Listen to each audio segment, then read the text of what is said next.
حضور چاہیں گے، اور جنگ وہ ہوگی جس کو حضور فرمائیں گے یہ جنگ ہے۔ کہاں کفر کی ہم بات نہیں مانتے کیونکہ حضور آ گئے۔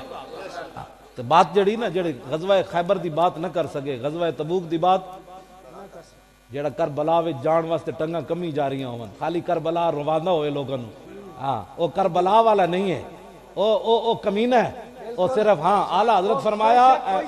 ہاں اے میں نو تھلی جلد کدھر گئی ہو 11ویں جلد، اے اعلیٰ حضرت فرمایا دے وچ آپ نے فرمایا کہ آل بیت کا ذکر لوگوں کو رلانے کے لیے اور غم تازہ کرنے کے لیے، اور فرمایا انہاں دی مظلومیت ذکر کرنا کہ کچھ نہیں کر سکتے سن، اعلیٰ حضرت فرمایا حرام ہے، فرمایا ہوتے ہف تکلیم دے مالک سن۔ پھر جناب انہوں نے القواقب الدری امام عبد الرؤف مناوی لکھیا جدو امام زین العابدین مدینہ منورہ پہنچے تھے یہ ہو جائے ایک آ گیا امام زین العابدین کو، کہنے کہ بڑا افسوس ہویا، امام زین العابدین انج ہتھ کڑیاں لگیاں سن، بیڑیاں پائیاں سن، آپ نے انج اشارہ کیتا ہتھ کڑیاں بھی ٹوٹ گئیاں بیڑیاں بھی، فرمایا تو کی سمجھنا سی مظلومہ، بنا قوت ہوندیاں زور نہیں لایا بیٹھے من رضائی، بس اتنی بات ہے۔ ہاں فرمایا قوت ہوندیاں ہاں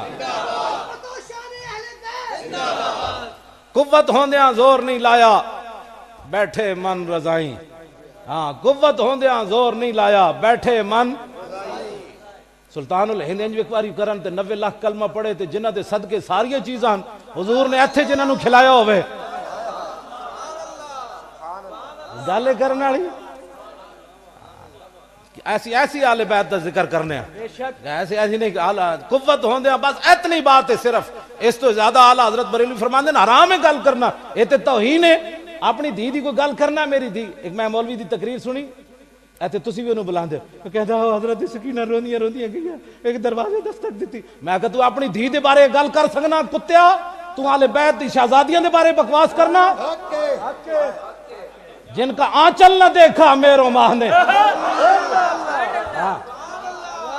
انہاں دیاں چادراں اتریاں تو پھر دنیا کیویں قائم رہی؟ نا نا نا نا، بس قوت ہوندیاں زور نہیں لایا بیٹھے من رضائیں، دنیا اتو پیاسے گئے دین دنی دے سائیں، بس اتنی بات ہے۔ اہل سنت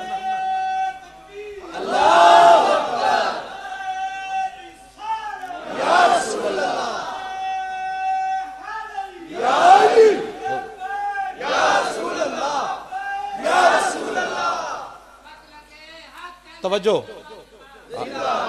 اے ہون ایک 1.5-2 صدیاں دی گل ہے، حضرت سائیں توکل شاہ امبالوی سید بھی نہیں ہیں، صرف فقیر ہیں، حضور دی امت دے ولی ہیں، مسجد بیٹھے ہوئے آپ نے ایک مسئلہ دسیا لوگوں نو، فرمایا جنت وچ ایک درخت ہے جڑا جنتی 500 سال اتے چڑھے گا تے پھر 500 سال تھلے اترے گا، 500 سال مسافت اتے چڑھن دی تاں پھل ترٹے گا۔ تو جڑے آپ دے مرید بیٹھے سن انہوں نے کہا حضور ہے تے جنتی نو سزا ہوئی کہ انعام ہویا، بھئی 500 سال اتے چڑھو دیکھ پھل توڑنا ہے تو مالٹا، تو پھر 500 سال تھلے آ، اے تے سزا ہوئی۔ سائیں صاحب فرمایا جلے ہو اے مطلب نہیں، حدیثاں گھر بیٹھ کے سمجھ نہیں آندیاں، اینجی گمراہی پھیل دی، دو زانو ہو کے کسے دے سامنے بہنا پیندا ہے، اے بی سی گھر نہیں سمجھ آندی تو کال کال رسول اللہ گھر سمجھ آ سکنا؟ حضرت سائیں توکل شاہ امبالوی مسجد بیٹھے ہو سن، مسجد دے دروازے تے شاتوت دا درخت سی، فرمایا اے مطلب نہیں اس حدیث دا، اے مطلب ہے مثلا سمجھو بھائی جنتی آئے بیٹھے درخت ہوئے، جنتی انج اشارہ کرے گا پھل ٹوٹ کے دی گود چ آ جائے گا، تے جدو سائیں صاحب نے انج کیتا تے او شاتوت دا درخت سائیں صاحب وال چل پیا، تے آپ نے فرمایا اے میں تے مسئلہ سمجھا رہا ہوں اتھے ٹھہرا رہو، میں آکھا صدیاں بعد سائیں توکل شاہ امبالوی خون رسول بھی نہ ہوئے شارہ انج کرے تے درخت چل پوے، جو حسین نہر فرات نو انج کہندے، اتنی بات۔ وآخر دعوانا